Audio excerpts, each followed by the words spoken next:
Hello दोस्तों, welcome to accounts master जी। मैं अभी आया हूँ आपके साथ आज की मीटिंग जो हुई है उसका आउटकम डिस्कस करने के लिए। तो स्टार्ट करते हैं। सबसे पहली बात तो ये हुई है कि आज कोई भी फाइनल डिसीजन नहीं लिया जा सका है कि आपके बोर्ड एग्ज़ाम होंगे या नहीं होंगे, और होंगे तो कब होंगे।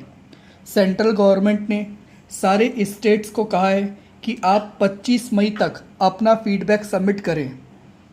उसके बाद जो सेंट्रल गवर्नमेंट है वो अपने डिसीजन को आप सभी को इन्फॉर्म करेगी 1 जून 2021 तक, या उससे पहले भी अपना डिसीजन सेंट्रल गवर्नमेंट आपको बता सकती है। सेंट्रल गवर्नमेंट का ये डिसीजन बेस्ड होगा कि स्टेट्स क्या फीडबैक देते हैं एग्ज़ाम को लेकर। तो पहली बात तो ये हो गई कि आज की मीटिंग में कुछ भी फाइनल नहीं हुआ है।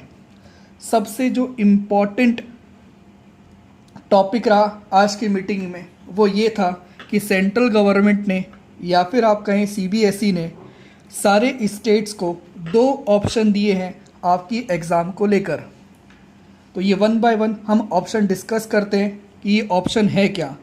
पर एक बात तो तय होती है कि इन दोनों ऑप्शन से कम ये बात तो समझ में आती है कि सेंट्रल गवर्नमेंट और सीबीएसई आपका एग्ज़ाम कंडक्ट करवाना चाहती है। ऑप्शन 1 पर आते हैं। सीबीएसई का यहाँ पर ये कहना है कि हम एग्ज़ाम तो कराएंगे, दैट इज़ ये आपके ऑफलाइन एग्ज़ाम ही होंगे, पर हम एग्ज़ाम कराएंगे ओनली फॉर मेजर सब्जेक्ट्स। सभी सब्जेक्ट्स के आपके एग्ज़ाम नहीं करवाए जाएंगे। जैसे कि अगर आप कॉमर्स स्ट्रीम में हैं तो अकाउंटेंसी, इकोनॉमिक्स और बिजनेस स्टडीज़ के आपके एग्ज़ाम होंगे। पहली बात तो ये। अगर आप मैथ्स वाले हैं तो फिज़िक्स, केमिस्ट्री, मैथ्स या फिर बायो के आपके जो मेजर सब्जेक्ट्स हैं इनके आपके एग्ज़ाम होंगे। ऑप्शन 1 में ये बात की जा रही है कि जो लैंग्वेज के पेपर होते हैं उनके कितने मार्क्स आपको मिलेंगे, ये डिपेंड करेगा हर एक स्टूडेंट का उसके 3 मेजर सब्जेक्ट के परफॉर्मेंस या मार्क्स के बेसिस पर। और क्योंकि एग्ज़ाम करवाने हैं और सोशल डिस्टेंसिंग भी फॉलो करवानी है, तो सीबीएसई ऑप्शन 1 में ये कह रहा है कि हम पूरी कोशिश करेंगे कि नंबर ऑफ़ सेंटर को और इंक्रीज़ किया जाए, जिस वजह से एक सेंटर में ज़्यादा बच्चे, ज़्यादा स्कूल स्टाफ इकट्ठा ना हो। तो ये आपका ऑप्शन नंबर 1 है। फिर ऑप्शन नंबर 2 सीबीएसई ने दिया है। ये ऑप्शन क्या है? सबसे पहला तो उनका ये कहना है कि ये जो एग्ज़ाम होंगे ये भी ऑफलाइन एग्ज़ाम ही होंगे, पर ये आपके स्कूल में होंगे। ऑप्शन 1 में आपको सेंटर में जाकर एग्ज़ाम देना होता, यूजुअली जैसे एग्ज़ाम लिया जाता है। तो पहली बात ऑप्शन नंबर 2 में है कि आपके एग्ज़ाम आपके स्कूल में ही होंगे। दूसरा वहाँ पर फीचर ऑप्शन 2 का ये है कि जो ड्यूरेशन होगा वो ईच एग्ज़ाम का 90 मिनट्स होगा, ना कि 180 मिनट्स। दैट इज़ आधे टाइम का आपका एग्ज़ाम होगा, 1.5 घंटे का आपका एग्ज़ाम होगा।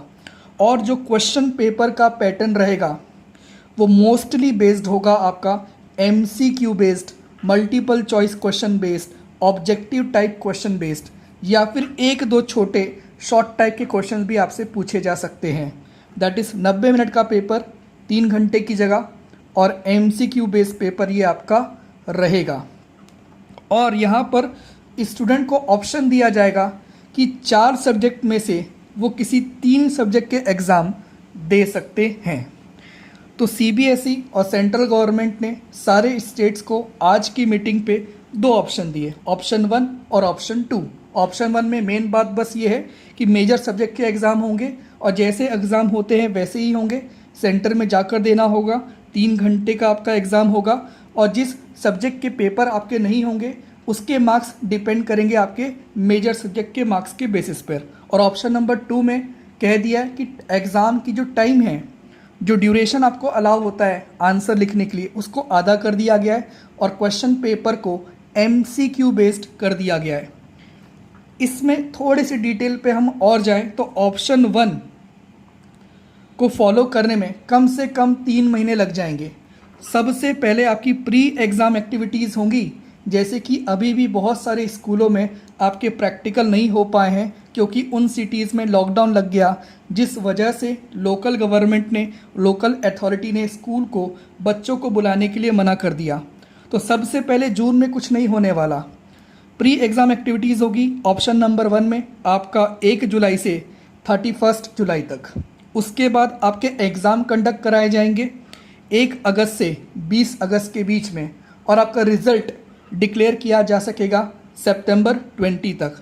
तो जून से लेकर सितंबर 20, मोर देन 3 मंथ का टाइम आपका ऑप्शन 1 में यूटिलाइज हो जाएगा। जून में तो फिलहाल ऑप्शन 1 में कुछ भी नहीं होगा। ऑप्शन 2 में आए तो यहाँ पर प्री एग्ज़ाम एक्टिविटीज़ जो हैं वो आपकी जुलाई में नहीं होके, और जुलाई में सिर्फ और सिर्फ 5 दिनों के लिए होंगी, दैट इज़ 10 जुलाई से लेकर 15 जुलाई तक। मतलब ऑप्शन नंबर 2 में भी जून में कुछ भी नहीं होने वाला। फिर जो आपके एग्ज़ाम हैं ऑप्शन नंबर 2 में वो 2 फेज़ में कराए जाएंगे, 15 जुलाई से 1 अगस्त तक और 5 अगस्त से 26 अगस्त तक।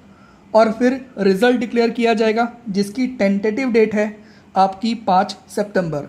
तो इन सब में भी आपका कहीं ना कहीं जून से लेकर 5 सितंबर तक का समय चले जाएगा एग्ज़ाम होने में और रिज़ल्ट आने में। दोनों ऑप्शन में लगभग 3 महीने से ऊपर का समय आपका इन्वेस्ट होने वाला है। जून, जुलाई, अगस्त, यहाँ पर सितंबर 20 तक और यहाँ पर सितंबर 5 तक। इम्पॉर्टेंट पॉइंट ये है, ये सिर्फ टेंटेटिव डेट है, ये अभी फाइनलाइज नहीं हुई है। तो मीटिंग में इन बातों पर डिस्कशन हुआ, फाइनल डिसीजन तो नहीं आ पाया। अब निकल कर बाहर सामने ये बात आ रही है कि ऑलमोस्ट 75% स्टेट्स जो हैं वो 12th बोर्ड के एग्ज़ाम कराना चाहते हैं, भले एग्ज़ाम डिले हो, पोस्टपोन्ड हो, भले रिज़ल्ट सितंबर तक आए।